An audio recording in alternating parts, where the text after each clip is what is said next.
Good afternoon, everyone. Thank you for joining us for today's live session, Enhancing Your Web Forms with Salesforce Dynamic Picklists, our bi-directional integration. My name's Josh Straley.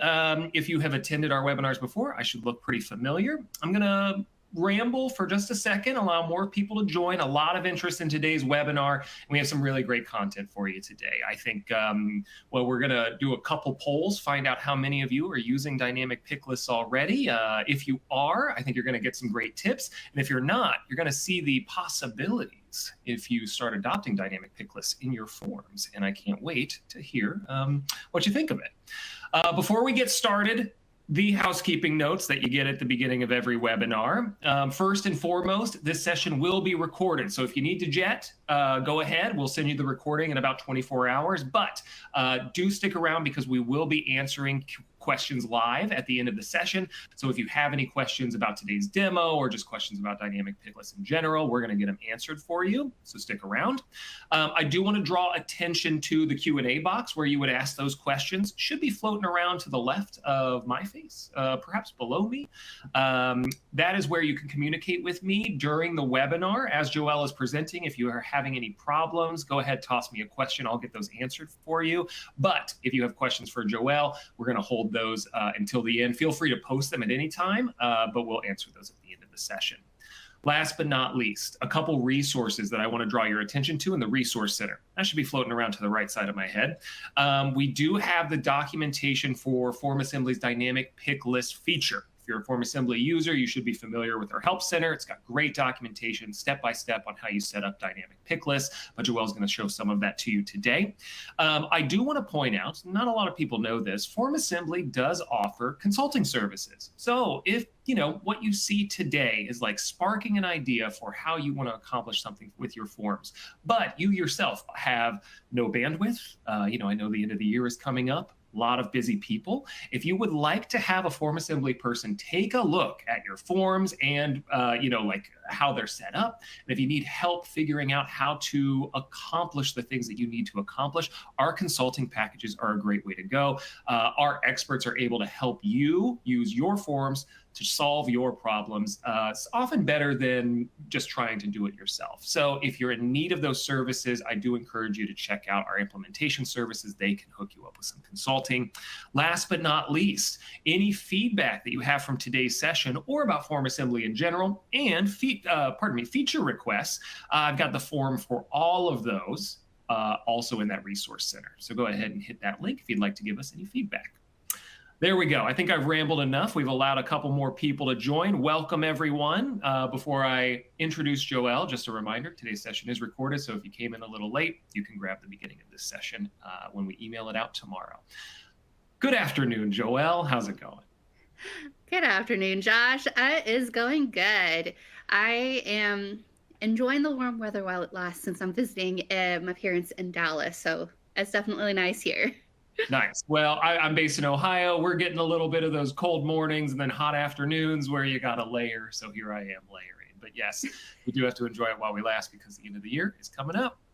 Mm-hmm. I believe you have a couple of polls for the audience. I do. Yes. Yeah. So we really want to know what you guys are doing. Are you using Salesforce Dynamic Picklists in your forms?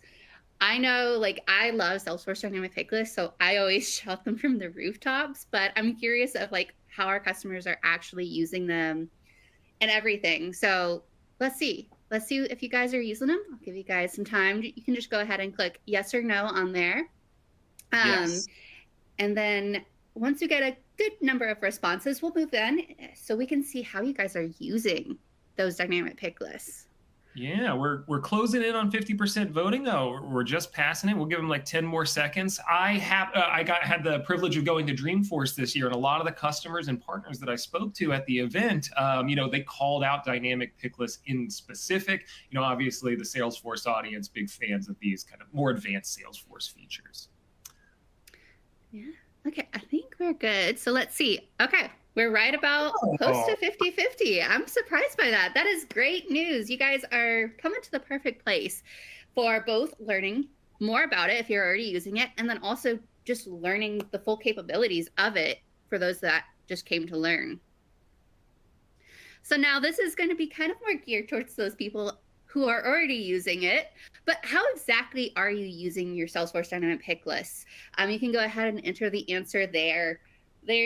I'm always impressed by what I learned from our customers and how they're using it.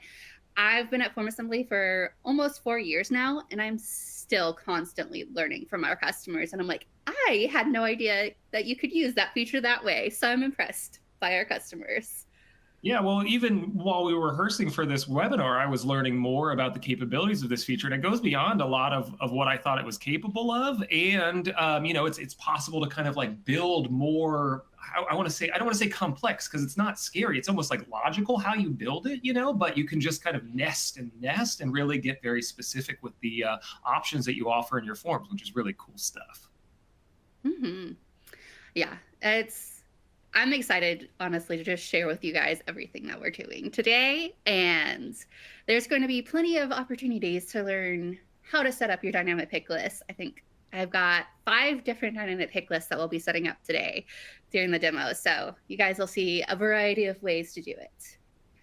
I think we'll give about 10 more seconds to enter in an answer, and then we'll move on. These are just answers that we won't review them here, but we'll see what you guys are doing, and we can just see the joy and the creativity of our customers later. Okay, I think that's probably good enough time. What do you think, Josh? Yeah? Sounds good to me. Perfect. So let's get into what exactly we are talking about today. So today we're going to cover what exactly Salesforce Dynamic Picklists are, the benefits of using Salesforce Dynamic Picklists. That's going to be kind of like high-level overview of those benefits, but then we're going to get into the perks, your specific perks as a form builder of using Salesforce Dynamic Pick Lists. And then we'll get into a couple best practices for using Salesforce Dynamic Pick Lists. So what exactly are Salesforce Dynamic Pick Lists? So Salesforce Dynamic Pick Lists are essentially just where you set up on your form a pick list that draws directly from Salesforce. Now, with Salesforce Dynamic Pick Lists, you can accomplish 2 distinct goals with one feature. And that's going to be you can dynamically reference pick lists from Salesforce, or you can dynamically create pick lists with options sourced from Salesforce records using lookups, form fields, and predefined conditions. So you're not just limited to that Salesforce pick list field. You can really kind of search for anything in your Salesforce using that Salesforce dynamic pick list. Now, what are some of the benefits of using Salesforce dynamic pick lists? You are able to have a more efficient form building experience. The Salesforce dynamic pick lists significantly accelerate from creation by providing customizable, context-sensitive options that adapt to user input. This allows you to build forms quickly without the need for extensive configuration. With dynamic pick lists, you can streamline the design process, enhance user experience, and efficiently respond to evolving requirements, making form creation faster and more intuitive. Scalable form architecture. This is something that I really love. It allows you to create something that evolves without the need for constantly going in and updating your forms, all of that manual intervention. Any updates that you make in your Salesforce are automatically reflected across any dynamic pick list that you're using in your form that you just updated in Salesforce. So this helps you to ensure consistency and reduce those maintenance efforts, and allows you to create a streamlined approach that you can just have the best experience ever using and updating your forms. And that's part of why I love that scalable form architecture with dynamic pick lists specifically. And then finally, just data cleanliness. The Salesforce dynamic pick list enhances data cleanliness by limiting your respondents' choices to specifically what they select from Salesforce, your Salesforce setup. You can draw that in and have them select directly what matches your Salesforce. That reduces the risk of input errors and inconsistent data entries that might cause errors with your Salesforce connectors. So really able to ensure that you have that clean data throughout your entire process. So let's get into a little bit of a demo. Where did there we go. They changed the button for share screen. Okay, so let's get into a demo. So for our demos today, we're going to be using the same form. And this form is just a sign-up form for a freshman coffee chat to talk to the different departments. And with all of this form, the first part that we need to do and set up is going to be just that student information, their first name, last name, email, dorm, and RA. So the dorm and RA, we've already got this set up as the drop-down menus, but we're going to set these up as Salesforce Dynamic Picklists. So we'll go to Choices, Salesforce Dynamic Picklist. I'll select my account. Next. And for these two, these are going to actually be two pick lists that are going to use the basic lookup, and they're going to be referencing each other. And so we'll first get into setting up this dorm, and then I can show with the RA how you can kind of limit those choices that are returned from Salesforce based off of another selection from Salesforce. So here in Salesforce, I've got my dorm hall object. We'll pull that in. Then for the return the following fields, I can pull in the dorm hall name so that any students can search by their dorm hall name. And then I also need to return the record ID. We'll get into a little bit more specifically why I need that with the RA dynamic pick list. But we'll click next. So we have all the dorm halls right here, their record IDs right here. So I'll just map to the form. Come on, cooperate with me. And this is sometimes what happens where it didn't save the dorm hall ID field. There we go. Okay. The save button is always your friend, and sometimes I forget to use it. That's okay. Thankfully, Salesforce Dynamic Picklists, as you can see here, are really quick to set up once you know how to use them. And they do so much for you, and they're a great resource. Okay. There we go. Now that I've got that field, now I can map it to the form, to that field. So now every time a dorm hall is selected, the dorm hall ID will automatically be pre-filled into my form as well. And what I'll go do next is save. Again, we already learned save is our friend. We'll go to this RA field. So with this one, it's again going to be a Salesforce Dynamic Pick List. And I'm going to select a basic lookup again, because I have a resident advisor. Too many fields. There we go. There's the resident advisor object.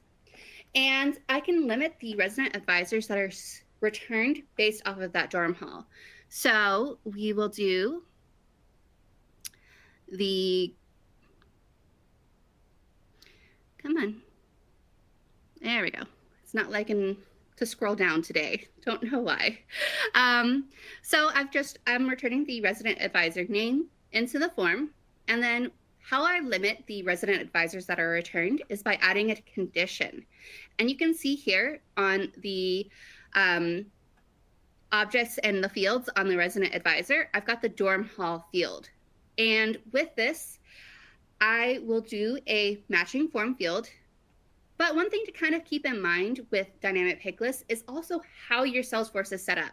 So if I just directly looked at that dorm hall dynamic pick list, it's not going to find anything in my Salesforce, because in Salesforce, this dorm hall field is actually an ID link. So I have to find the dorm hall ID to then limit the resident advisors. So I can click next. Okay. Save again, and we can see what that looks like here in the form. So I will select the dorm hall. We can see that pre-filled in the dorm hall ID, and then we have our specific RAs. If I go in and select a different dorm hall, we can see a different list of RAs. So this is really where the dynamic pick lists shine, because you can do so much with them. But let's continue on and see. You kind of saw a little bit of the perks with that setup, but let's look specifically of what exactly your perks are when you use Salesforce Dynamic Picklists to create your forms. So you'll have those real-time updates. That is when you make any changes in Salesforce, they're automatically reflected in all forms using that dynamic pick list, referencing that object or that pick list field, so that you can really save time, enhance data integrity by ensuring you're minimizing all those discrepancies by manually updating everything form by form. You can also improve your user experience.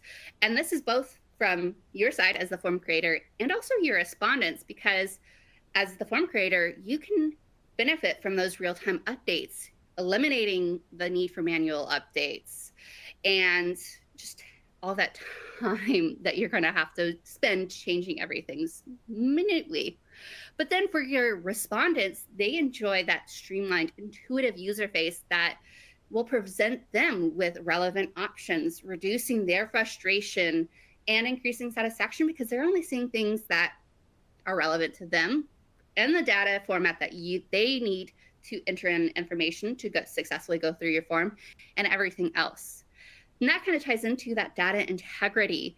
By restricting those choices from options directly from your Salesforce, you are significantly improving your data quality and decreasing those input errors, making sure your data is accurate, that it is standardized, all of that, everything that goes into making a great user experience, and also making your life easier because everything is all good.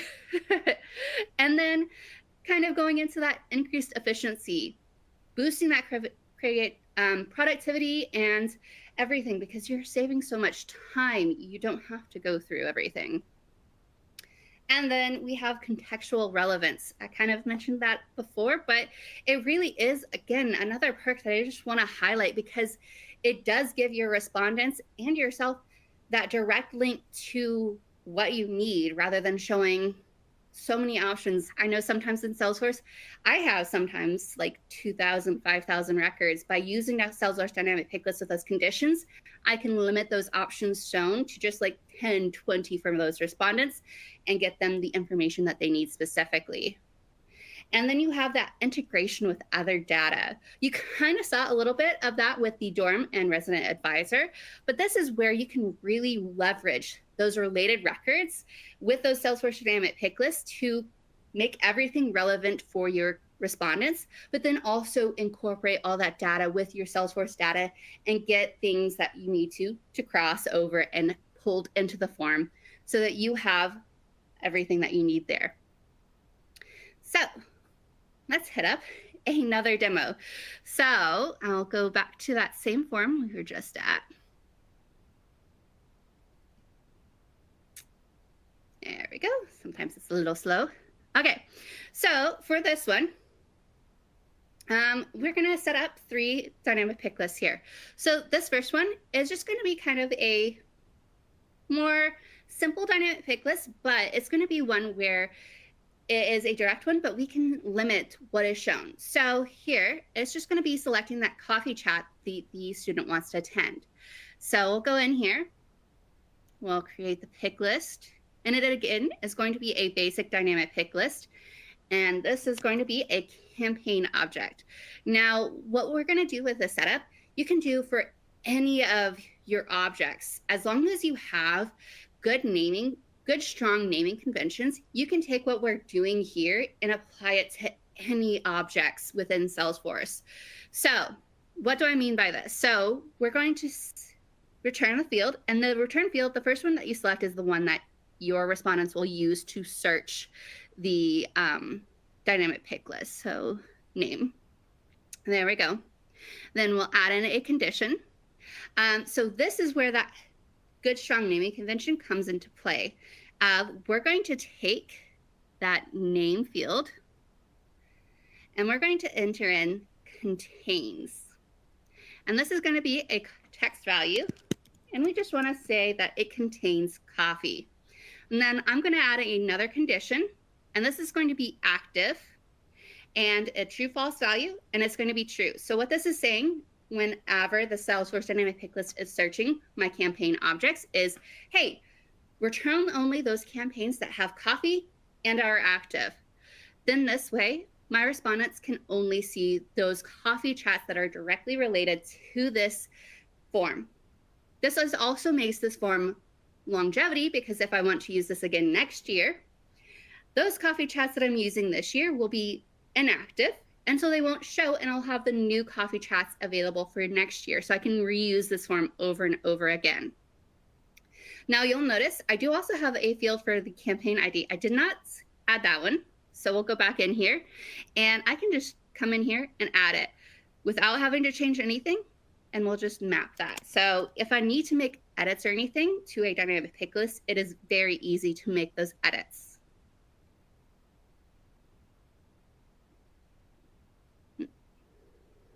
Kind of froze for a second. There we go. Let's try this again.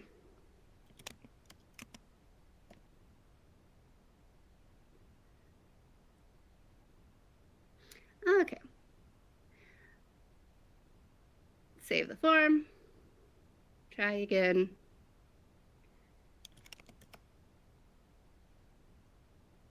There we go. Okay, save that time. Again, I always say save button is our friend, and you can see just right there, it didn't like that I didn't save the dynamic pick list between editing and stuff. So again, my mantra, save button is our friend. But yeah, so this coffee chat now will show just those related coffee sessions to those incoming freshmen. Now, the next two dynamic pick lists I want to set up is actually going to be something that is kind of the reverse of what you were able to do in Salesforce, but you can do here in FormAssembly. And what that is I'm actually going to be using this major. It's going to be a Salesforce Dynamic Pick List field that is on the advisor object. This way, I can have my respondent select first the major, and then it will filter to show just the relevant advisors that have that major selected. So in Salesforce, you can't really search that way and have it be sorted that way, but here in FormAssembly, you can choose to have it narrowed down that way. So let's see how that exactly works. We'll go here, and I will authenticate. And so this time, it's just going to be that Salesforce pick list field. And with this, I'll do the advisor object. And I will select that major pick list field there. Just to kind of give you guys tips and stuff, the allow for your responses, that would only work if I would like to have my respondents add options to this pick list field. And then the refresh Salesforce connection is just kind of like that forced refresh, clear the cache and everything with the form. But we'll click on next and we can see. So this is also where the Salesforce pick list fields, you will see that it returns two of the same names. So it returns the values in the API name. So if for whatever reason your API name is different than the shown value in your Salesforce pick list that you have visible on your object, you can map that API name to your form so you can make sure everything is going correctly and is recorded correctly between the form and Salesforce connector. Mine are the same, so I don't have to worry about it. So I'm just not going to map that API name field, but we'll click OK. And now it's ready to go. Now, when I come here to the advisor, I'll again set that up for the Salesforce Dynamic Pick List. Select the basic. The advanced uses SOQL. That is basically just Salesforce's search operation query language. You can definitely use that. I always find it's easiest to basic, but that's just because I'm not as skilled in SOQL. But the advanced is just the same, just with SOQL. Basic really kind of essentially writes that SOQL for you, which is kind of why I like it. Okay, so now we'll get the advisor object and return the following fields. I just need the advisor name. And then we'll add in the condition for that major pick list field from Salesforce equals a form field. And we'll select that major field. So this is one where I can directly look at the field or dynamic pick list in the form, because in my object in Salesforce, it is going to say exactly what is on my form. If the API names differed, then I need to reference the API, but they don't, so we're good to go. We'll click next, Okay. And then also optionally, if you have students that are considering changing their major, you can always set up this major as an additional Salesforce Dynamic Picklist the same way we set up this major. I don't need to do that right now because we're just experimenting and showing, but that is something that you can do and still have everything recorded accurately. So now that those three are set up, let's see how they work. So the coffee chats, we can see here, those are the coffee chats that are returned. It didn't return any of the unrelated campaigns that I have. It's just those coffee chats. So when we select one, you can see, and this campaign we'll use a little bit later in our last demo, but we can see that it was returned there. And then the major, I can select any of these majors from my Salesforce pick list field, and then it'll return the appropriate advisors. So then I can accurately record and limit what is shown to my respondents, having that good data integrity going on. So let's get into some of those best practices, because I can definitely see that there are some times when we're looking at what I did, that there might be some things that you might want to change or edit. And one of those is if you are pulling in private sensitive information using those Salesforce Dynamic Picklists, which I didn't today, but you could easily use those. You want to be sure that you are using that respondent authentication so that you know and can ensure that the only people who are accessing that private or confidential information are the people who are supposed to have access to that. This can be for, like, if you have sales reps, for example, and you're pulling in account information, that might not be information that everyone should access, but you can have that respondent authentication where your sales reps, they can sign in, they can access the form, and then they can see that private confidential information as they need to, and no one else does. The next best practice is using those conditions. We saw that in action with the campaigns. I didn't want to show all of the campaigns to my respondents because some of those are private, or some of those aren't something that they should see, or some of them are old. So I can use those conditions to limit exactly what the respondents see so that I know they are good to go. Then you also want to ensure that you're not copying or adding any Salesforce Dynamic Picklist to predefined content. This is just simply because doing so can cause issues, as dynamic picklists are created and need to be individually authenticated and set up to function correctly. They are very much on a one-by-one basis. Copying or adding them to predefined content is just going to basically kind of have them reference something that doesn't exist because they need to be individually authenticated and set up. So just always make sure that you're configuring them individually and you are good to go, and you should have no issues. Now, for our last demo, you might be wondering how all of those can kind of fit in with your process and everything. So I've got a workflow that I've got pre-built out. Okay, sorry, share screen is slow. Come on, work for me. There we go. Okay. Sorry about that, guys. Sometimes technology is not my friend.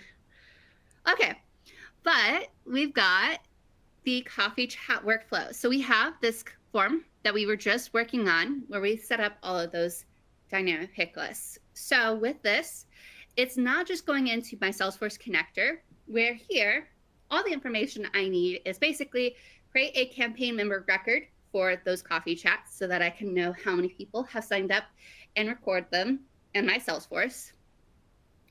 And also if they change majors or anything. But I also have it set up so that we have this conditional. So my webhook connector is adding them as a registrant to my Zoom meeting. And I've got that set up for every single coffee chat that is going on in this coffee chat. And I've had to add them just separately just because of the configuration with the Zoom.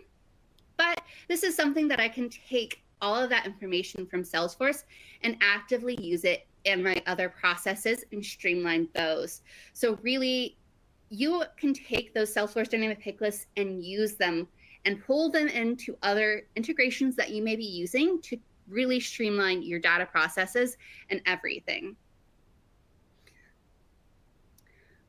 But before we get into the last poll, thank you guys for attending our webinar. I know that that's a lot of information, so I'm really excited to see your questions and everything. Before we get into those, though, with this poll, I would like to know what you guys would like to see next, because I know there's so much information and so much more I could talk about with Salesforce Dynamic Picklists. Would you guys be interested in seeing more of those, more dependent Salesforce Dynamic Picklist use cases, or if you'd like another in-depth kind of dive in with a different feature that we've got, because we've got so many great features. So I'll let you guys have a second to answer those. But yeah, I really do enjoy talking about Salesforce Dynamic Picklists. I enjoy talking about FormAssembly. There's so much that you can do and see and achieve with it that it's just such a versatile, integrate, like form builder, workflow, everything. So much you can do. I love it.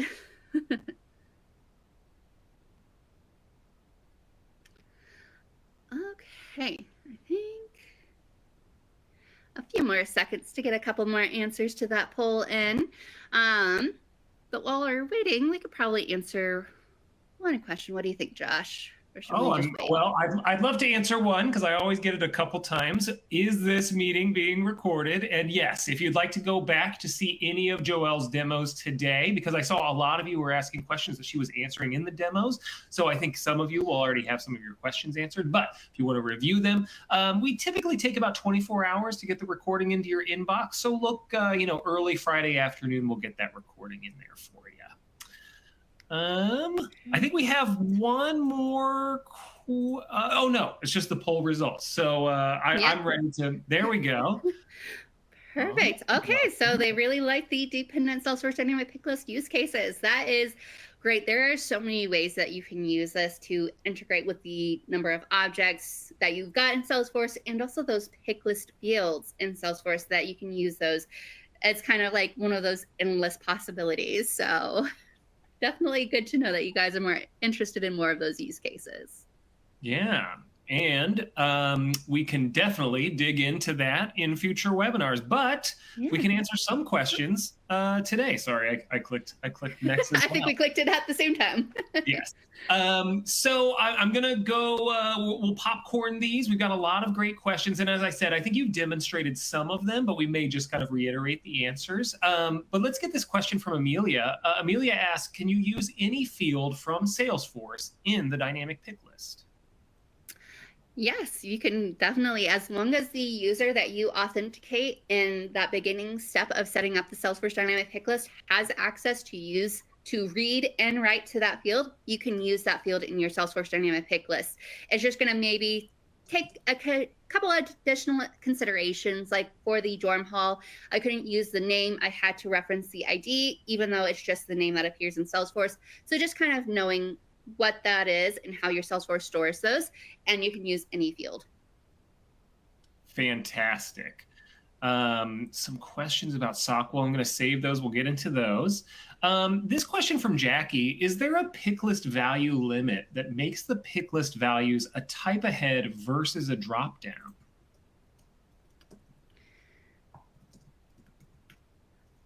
Okay. Okay, I see what question is.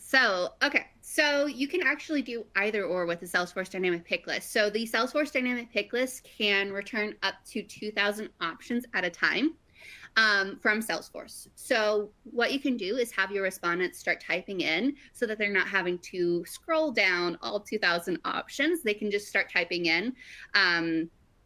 Like if you have your searching your accounts, you can start typing in that account name, and you're not having to scroll down to find the exact account name that might start with an S or something, which is near the end of the list. You can start typing it in, and it'll narrow down to just those that are starting with what they're typing in. So kind of you could do either or, which is great. Yeah, very interesting. Great question, Jackie. This question from Jaron, and this is, I think I know the answer, but this is a very interesting question because he's bringing up one of our other very popular Salesforce features. Can the record selected in a Salesforce object lookup dynamic pick list, sorry, I should have just moved those together, can the record in that field be pre-filled by the Salesforce pre-fill connector? Yes, it can be pre-filled by the Salesforce pre-fill connector. So like with the second example with the advisor and major, I could have pre-filled in the advisor and then pre-filled in the major related to that advisor. It's not having to be specifically done by the respondent. You can definitely use this pre-fill connector to pre-fill those in. Great question. Two fantastic features. A bit of a not necessarily a follow-up, but another kind of like, hey, how can we use dynamic pick lists? Jerry asks, can you use dynamic pick lists in a repeatable section? Yes, you can definitely use them in a repeatable section. The only thing that I do always kind of recommend with a repeatable is you do actually limit the number of times the repeatable section can be repeated, just because you don't want to exceed or put strain on your Salesforce API call limits. Just because it is an API call, every time that Salesforce Dynamic Pick List is accessed by a respondent. So just kind of keep an eye. I wouldn't do like unlimited, but you could easily do like 5, 10, depending on your Salesforce API limits. And so that actually begs this next question from Brandon. Is there a limit that you know of, Joelle, to how many dynamic pick lists you can use, say, in a single form? So that is going to be, technically, I have seen up to 20, but it does slow down the form quite a bit. So it's just really kind of depending on how intensive on the back end your Salesforce Dynamic Pick List is. For mine, I probably could have fit another 5 or so before I started seeing any form lagging or anything, or lagging in the Dynamic Pick List, just because they were kind of more on the simple side. But I do kind of recommend that you probably stick to 10 or less Dynamic Pick Lists in a form, just to make sure you have that maximum form efficiency and everything, and also take into consideration that each dynamic pick list is a Salesforce API call. So you may not, if you have a higher number of Salesforce API calls in your Salesforce plan, then you're good to go. If you have lower, then just kind of keep that in consideration, because you don't want your respondents, if you have like 1,000 respondents reply to your form in one day, and you have a lower API limit in Salesforce, that might cause some issues in your form, just because you might run out of Salesforce API calls. Yeah. And, very similarly to Joelle's tip to, hey, hit that save button whenever you're working with really any field, but especially dynamic pick lists. Another best practice with FormAssembly and any form tool is, hey, definitely preview your forms, take a look at what that user experience is, do a little QA, and make sure that your users aren't going to be, say, seeing their form response bogged down when they submit a couple repeatable sections. Always a good way to discover issues before they happen. Yeah. And then I'm going to expand on that a little bit. In FormAssembly, the Salesforce Dynamic Pick List only generates in the live view. So if you click the preview button in the form builder, the Salesforce Dynamic Pick List is not going to work. But if you click the view from the left-hand side, the Salesforce Dynamic Pick List will work just fine. Very fair. Yes. Preview live. Test in production almost, if we can be so bold. Another question on kind of the intricacies of dynamic pick lists is from Josue. Josue, thank you. I see you at a ton of webinars. Always thank you for showing up. Pick lists on Salesforce can have their choices be customized based on the record type. Is there a way to have FormAssembly dynamic pick lists use this customization instead of bringing over all of the choices? And I believe you demonstrated this, actually. So I demonstrated the object, not the pick list being limited. So there's not really a way to do it super well in FormAssembly, just because the pick list is literally just looking at the entire option from Salesforce. So we can't really exactly have, and it's kind of sometimes a misnomer and it gets confused, because Salesforce has their own dynamic pick lists that are self-contained within Salesforce. We have our Salesforce Dynamic Pick List feature, where we can have basically that drop-down customizable search that we pull from Salesforce. It is not the same as that Salesforce-specific dynamic pick list, because we can't limit those options from a pick list field. We just see all of those options that are returned in a pick list. On this subject, Nancy asks, is there a limit to how many records in total the pick list would return? Would an error be generated if, say we exceeded this limit, if there is one? Okay, so there is technically not a limit, but it does kind of follow the same Salesforce rules where you have, like in a search, you can only return 2,000 items or records at a time. And so if you have more than 2,000 records, you can easily return more of those by what you could do is the condition would actually reference the dynamic pick list field that you are currently setting up. So what it would do would be, as your respondents are typing in that pick list field, they're typing in, and the Salesforce is looking and continuously returning different records or objects or things based off of what your respondent is typing in. So if you have 5,000, 10,000, 15,000 records, I've seen even 2,000 records or 200,000 records that customers are trying to search, having that condition where it looks at the Salesforce Dynamic Pick List that you are setting up and having your respondents type in limits those and returns just the relevant options. Very cool. Very cool. We have a couple questions specific to your demos, and I'd love to ask them. So Luke asks, I assume you would usually hide the dorm hall ID field for the end user, so your pick list can reference it, but it doesn't show up on the final page. Yes, yeah, you would definitely do that. You can easily do that. I just made them visible so that you could really see how they're working and how they can be used on the back end, but you can easily hide all of those ID fields that I had on my form so that they're not shown to your respondents. Great. And this from Jesse. They ask, if Advisor X is listed for a biochem major, how can we selectively hide a particular user yet keep the rest of the list available? You could easily do that with additional conditions. So for mine, I just set it up so that any biochem advisors show up for everyone. But if I wanted to limit that further, I could add additional conditions to be like, okay, hey, advisor B is only for this specific dorm hall. I could add in that additional condition so that it's like, okay, they have to select biochem and they have to be this dorm hall. And I could do that. And so it would return only those or exclude that advisor. I can kind of set it up either way. That is really kind of the versatility of you can really get in and dig deep on those conditions to show exactly what you need. You can also add in, I've added in up to like 15 conditions on the dynamic pick list. And so you can really just dial in and be like, okay, I'm going to be super specific of what records or things are returned in this dynamic pick list. Fantastic. I've got a couple of questions that are from people that are using dynamic pick lists and they're having some weird issues. So let's dive into it. Scott asks, we've encountered times when users attempt to click into a dynamic pick list, but it never provides them any choices. Could that be a browser issue, he asks? Yes. So there's a couple things. So like if you have run out of API calls, which we mentioned, they wouldn't show anything because the API calls were out. So you can't connect to Salesforce. That would prevent any records from being shown. It could definitely also be a browser caching issue.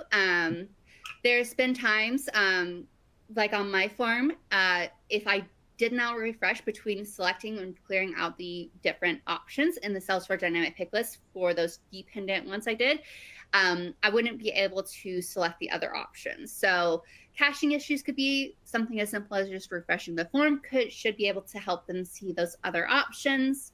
But it could also be something that they have a setting in their browser that is preventing that cross-cookie, third-party cookies that are going on in the Salesforce Dynamic Pick List. Yeah, Scott, if you continue to see issues, please do submit a support request and let us give you some help there. We can hopefully our support team can help you track that down. This question from Kayleen, similarly, and I think you kind of touched on this in one of your demos. We have noticed when cloning a form, the dynamic pick list does not clone into the new form. Is there a way to set up a dynamic pick list so we don't have to keep updating for each new cloned form? So that kind of goes into what I was saying with you have to set up the dynamic pick list individually. Just because that authentication does not get moved over. It's also kind of the same reason of like if you are collaborating a form with another user, the form owner or whoever set up that dynamic pick list can see it, but the other collaborators on the form will not be able to see the setup of the Salesforce dynamic pick list. Oh, Joelle, I'm so sorry. I think we lost your audio for a second. We'll give you a moment. It might be your headphones.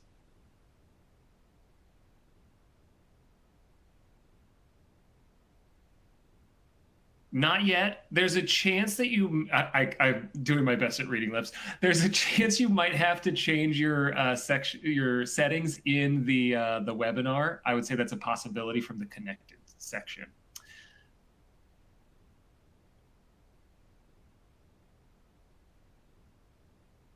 I'll give you a moment. I'm going to answer a couple of questions. No, not yet. Not yet. I'm going to answer a couple of questions. Jerry asked, how many fields can you bring back to show before the system slows down? Jerry, Joelle kind of covered that. There's no hard limit there. It may depend on, the browser type that you're showing.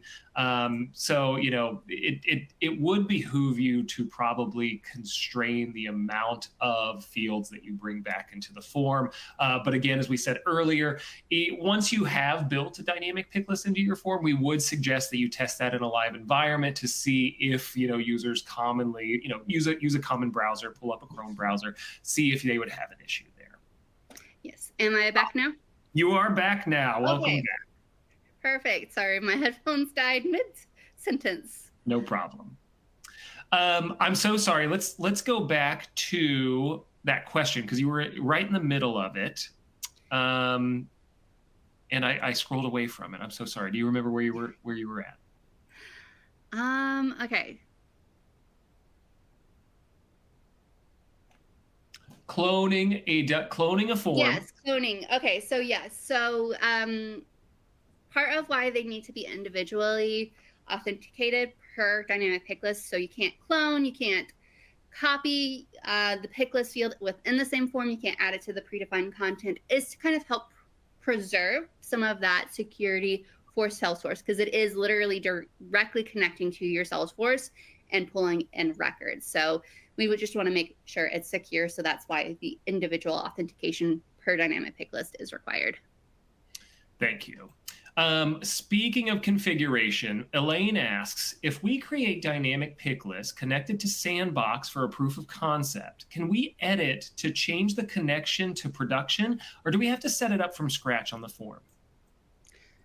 You'll need to set it up from scratch again on the form. Kind of goes into that authentication again. So you would need to authenticate to your Sandbox, and then to change it over to production, you'd need to authenticate to your production one, which would then clear out any of those Sandbox settings that you just set up. So you'd have to reset the connector up to your production one. Great. And I have 3 more questions I'd like to get to today. This theme is playing with some other connectors in FormAssembly. Amelia asks, is there an issue using multiple Salesforce connectors in one form? They would like to use Stripe in connection with the Salesforce connector in the same form. Yeah, there's not a limit to how many connectors you can use. Just kind of the consideration of on form submitted, those connectors will run before showing the thank you page. So if you have I've seen one connector where there was like 50 steps, or like I had one connector that I'd personally set up where I had 5 connectors on that form submitted. That is when I saw a lag between hitting the submit button and the thank you page. So that might cause some issues with your respondents, because they're like, oh, well, I was like 5-10 seconds before like what happened, or they exit out. So just kind of taking that into consideration. But if you have the Stripe connector on the form submitted where it is required, and then the Salesforce in after form submitted, if that worked for your integration, then that's great. You shouldn't have any issues. But if you do have them where they need to run right directly after one another on that form submitted section, Just kind of take into consideration that there may potentially be some lag depending on how extensive the Salesforce connector is. Fantastic. This one from Trisha. How do dynamic pick list questions play with the Google Sheets connected response collection? They work perfectly fine. You can easily, it's basically as soon as it's selected in the form, it acts as any other text input field. Essentially, the dynamic pick list changes that field to a text input, and it's like kind of searching Salesforce. But once an option is selected, it operates the same as a text input field and will go over to your Google Sheets just the same as any other text input field. And I would assume if you're using our Microsoft Excel connector, same experience. Yes. Okay, our last question today, and Joelle, thank you for taking these questions. And for anyone that we didn't get to your questions, I'm so sorry. We do have a ton. We need to wrap up. If you have any burning questions or obviously need support, please reach out to FormAssembly Support. This one from Kimberly, they ask, we worked with a third-party consultant to build our forms, and they taught us to select manual input and type in all the options in the form and use the connectors to map the fields in the form to the appropriate Salesforce objects or fields. Is this a bad approach? I wouldn't say it's a bad approach. It's just kind of depending on how you want it. I'm not entirely sure why those consultants did it that way. They might have a reason, and very specific reason why they did that instead of using the Salesforce Dynamic Picklist. One reason that kind of comes to mind is that they might not have had access to your specific Salesforce. So like after they created the form, they would then have to continuously go in and make any changes to the setups and stuff. And so they would have to maintain that Salesforce license to maintain those dynamic pick lists. That might be one reason why they did it that way. But I'm not sure why. But it's not one or over the other. There's a variety of reasons why you might choose to manually input something versus using the Salesforce Dynamic Picklist. Manual, you have very strict control over what is shown, and that appeals to some people on some form creators, versus having that dynamic pick list that is automatically referencing and updating with Salesforce. So there's a variety of reasons. Yeah, a couple different use cases. And Joelle, I want to thank you. Well, actually, I want to call out this comment because I love when people do this. Diana notes, or the form was built before dynamic pick list. True. I mean, if it's an older form, that could be the case. Thank you, Diana. Thank you all so much again for these questions. And Joelle, I want to thank you for putting together a demo that covered so many use cases. I know I learned a lot just watching you put it together. I hope that everybody here did. I do want to thank our audience for sticking around, especially through the Q&A. Before I let you go today, just a reminder, yes, the recording will be shared. Feel free to jump through that, rewatch the demos. Look for that tomorrow afternoon.